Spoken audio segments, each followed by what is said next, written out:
ಪಾಂಡವರನ್ನು ನೋಡಿದ ವಿದುರನು ಖುಷಿಯಿಂದ ಕಣ್ಣೀರು ಹಾಕಿದನು ಮತ್ತು ಅವರನ್ನೆಲ್ಲ ಎಷ್ಟು ಮಾತನಾಡಿಸಿದರೂ ಅವನಿಗೆ ತೃಪ್ತಿಯಾಗುತ್ತಿರಲಿಲ್ಲ. ಕೊನೆಗೆ ದೃಪದನನ್ನು ಉದ್ದೇಶಿಸಿ ಹಸ್ತಿನಾವತಿಯ ರಾಜನ ಮಾತನ್ನು ಹೇಳಿದನು. ನನ್ನಣ್ಣ ಧೃತರಾಷ್ಟ್ರ ನಿಮ್ಮನ್ನೆಲ್ಲ ಸ್ಮರಿಸಿಕೊಂಡಿದ್ದಾನೆ. ಭೀಷ್ಮನು ನಿನ್ನ ಸ್ನೇಹಿತನಾದ ದ್ರೋಣರು ನಿಮ್ಮ ಕುಶಲವನ್ನು ಕೇಳಿದ್ದಾರೆ.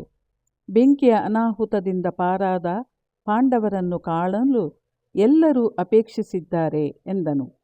ವಿದುರನ ಮಾತನ್ನು ಕೇಳಿದ ಶ್ರೀಕೃಷ್ಣನ ಮುಖದ ಮೇಲೆ ಮುಸಿ ಮುಸಿ ನಗು. ಭೀಮನ ಮುಖ ನೋಡತೀರದು. ಅರ್ಜುನನು ತುಟಿ ಕಚ್ಚಿದನು. ಧರ್ಮರಾಯ ಗಂಭೀರ.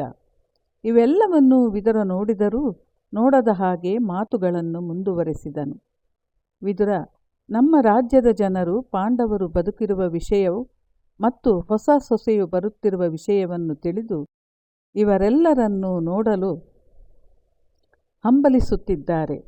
ಆದ್ದರಿಂದ ಇವರನ್ನು ನನ್ನೊಟ್ಟಿಗೆ ಕಳಿಸಿಕೊಟ್ಟರೆ ನಾನು ಧನ್ಯನೆಂದು ಭಾವಿಸುತ್ತೇನೆ ಎಂದು ಎಲ್ಲ ರೀತಿಯಿಂದ ಹೇಳಿ ಕೈಮುಗಿದನು. ದೃಪದನು, ಕುರುವಂಶದೊಂದಿಗೆ ವಿವಾಹ ಸಂಬಂಧವಾಗಿರುವುದು ಬಹಳ ಸಂತಸದ ವಿಷಯ. ಹಸ್ತಿನಾಪುರಕ್ಕೆ ಹೋಗುವುದು ಅವರಿಗೆ ಬಿಟ್ಟ ವಿಷಯ. ಹಾಗೆಯೇ ಬಲರಾಮಕೃಷ್ಣರನ್ನು ಕೇಳಿದಾಗ ಅವರೆಲ್ಲರೂ ಸೇರಿ ಹಸ್ತಿನಾಪುರಕ್ಕೆ ಹೋಗಬೇಕೆಂಬುದು ನನ್ನ ಅಭಿಪ್ರಾಯ ಎಂದನು. ಆದರೂ ಯಾರೂ ಏನೂ ಹೇಳಲಿಲ್ಲ. ಹಾಗಾಗಿ ವಿದುರನು ಕುಂತಿಯ ಪಾದಗಳಿಗೆ ನಮಸ್ಕರಿಸಿ ತನ್ನ ಕಣ್ಣೀರಿನಿಂದಲೇ ಪಾದಗಳನ್ನು ತೊಳೆಯುವ ರೀತಿ ಅತ್ತು ಬೇಡಿಕೊಂಡನು. ಆಗ ಕುಂತಿ, ವಿದುರ, ಅಳಬೇಡ. ನಿನ್ನ ಈ ಪ್ರೀತಿಯಿಂದಾಗಿ, ನಿನ್ನ ಬುದ್ಧಿವಂತಿಕೆಯಿಂದಾಗಿ ನಾನು ಸಹಿತ ನನ್ನ ಮಕ್ಕಳು ಬದುಕಿ ಉಳಿದಿರುವೆವು. ನಿನ್ನನ್ನು ನಾವು ಯಾವಾಗಲೂ ನೆನಪಿಸಿಕೊಳ್ಳುತ್ತೇವೆ. ಹಾಗೆ ನಿನ್ನ ಮನಸ್ಸನ್ನು ನಾವು ನೋಯಿಸುವುದಿಲ್ಲ. ನಾವು ಅಲ್ಲಿ ಬರುವುದು ಕ್ಷೇಮವೇ ಆಗಿದ್ದರೆ ನಾವು ಬರುವೆವು ಎಂದು ಹೇಳಿದಳು. ಆಗ ವಿದುರನು, ಅಮ್ಮ, ನಿಮಗೂ ಮತ್ತು ನಿಮ್ಮ ಮಕ್ಕಳಿಗೂ ಯಾವುದೇ ರೀತಿಯ ಅಪಾಯವಾಗದು. ಹೆದರದೆ ನನ್ನ ಜೊತೆ ಬನ್ನಿ.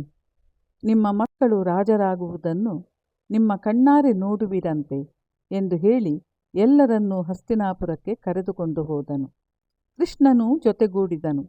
ಅಲ್ಲಿಯ ಜನರು ಪಾಂಡವರನ್ನು ನೋಡದೆ ಬಹುಕಾಲವಾಗಿದ್ದರಿಂದ ನಗರವನ್ನು ಪನ್ನೀರು, ಪರಿಮಳದ ಹೂಗಳಿಂದ ಚೆನ್ನಾಗಿ ಅಲಂಕರಿಸಿದರು. ದ್ರೋಣ ಕೃಪರೊಂದಿಗೆ ವಿಕರ್ಣ, ಚಿತ್ರಸೇನರೆಂಬ ಧೃತರಾಷ್ಟ್ರನ 2 ಮಕ್ಕಳು ಸ್ವಾಗತಿಸಿದರು. ಪಾಂಡವರು ಅರಮನೆಗೆ ಹೋದೊಡನೆ ಭೀಷ್ಮ ಧೃತರಾಷ್ಟ್ರರಿಗೆ ನಮಸ್ಕರಿಸಿದರು.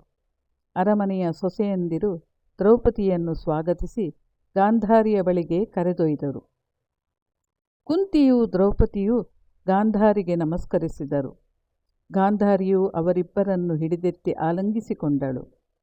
ಇವಳೇ ತನ್ನ ಮಕ್ಕಳಿಗೆ ಮೃತ್ಯುವಾಗುವಳು ಎಂದೆನಿಸಿದರೂ ಪಾಂಡವರಿಗೆ ಅವರ ವಾಸಕ್ಕೆ ತಕ್ಕ ಏರ್ಪಾಟುಗಳನ್ನು ಮಾಡಿಸಿದಳು. ಇದು ಮುಂದಿನ ಭಾಗದಲ್ಲಿ ಮುಂದುವರಿಯುತ್ತದೆ.